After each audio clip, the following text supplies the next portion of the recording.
హనుమంతుడి అపారమైన శక్తిని, నమ్మకాన్ని, భక్తిని తెలియజేసే కథ ఇది. హనుమంతుని వినయం. ఒకసారి నారద మహర్షి వైకుంఠానికి వెళ్లి శ్రీమహావిష్ణువును దర్శించుకున్నారు. ఆయన శ్రీమహావిష్ణువుతో, స్వామీ, మీ భక్తులలో అత్యంత గొప్పవాడు ఎవరు అని అడిగారు. శ్రీమహావిష్ణువు నవ్వి, రేపు ఉదయం నా దగ్గరకురా, అప్పుడు ఈ ప్రశ్నకు సమాధానం చెప్తాను అని అన్నారు. మరుసటి రోజు ఉదయం నారద మహర్షి వైకుంఠం చేరుకున్నారు. శ్రీమహావిష్ణువు నారదుడిని పిలిచి, నువ్వు భూలోకంలోకి వెళ్ళి నా ప్రియ భక్తుడైన హనుమంతుణ్ణి కలవండి. హనుమంతుడిని చూసి నా గురించి ఏమడుగుతాడో తెలుసుకుని నాకు తెలియచెయ్యండి అని చెప్పారు. నారదుడు భూలోకానికి వెళ్లి హనుమంతుణ్ణి కలిశారు.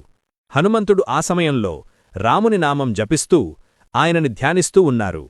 నారదుడు ఆయనని సమీపించి, హనుమా, నువ్వు రామునిపై అపారమైన భక్తితో ఉన్నారు.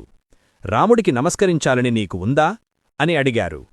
హనుమంతుడు నవ్వి, నేను నిరంతరం రాముడి నామాన్ని స్మరిస్తూ ఉంటాను. నాకు వేరే అవసరం లేదు అని బదులిచ్చారు. నారదుడు ఆశ్చర్యపోయి, హనుమా, నువ్వు నామస్మరణ చెయ్యకుండా ఒక్క క్షణం కూడా ఉండలేవా అని అడిగారు. హనుమంతుడు నవ్వి, నాకు రాముడి నామం నిరంతరం నా హృదయంలో ఉంటుంది. నేను రాముని నామాన్ని ఒక్క క్షణం కూడా మరిచిపోలేను అని బదులిచ్చారు. నారదుడు ఆశ్చర్యపోయి, హనుమా, నువ్వు ఎంతో వినయంగా ఉన్నారు. నీవు రాముడిని ఎంతగా ఆరాధిస్తావో నేనిప్పుడు తెలుసుకున్నాను అని అన్నారు. నారదుడు వైకుంఠానికి తిరిగి వచ్చి శ్రీమహావిష్ణువుతో హనుమంతుడు రాముడిపై ఎంత భక్తితో ఉన్నాడో చెప్పారు. శ్రీమహావిష్ణువు నవ్వి, చూశావా నారదా, హనుమంతుడు నా నిజమైన భక్తుడు.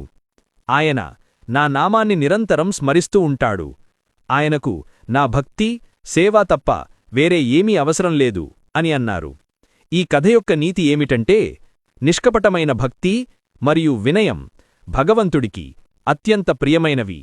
హనుమంతుడి భక్తి, సేవ మరియు వినయం, నిరంతరం భగవంతుణ్ణి స్మరించే గుణం నిజమైన భక్తుని లక్షణాలు. లోకా సమస్తా సుఖినో భవంతు. Thank you for watching video.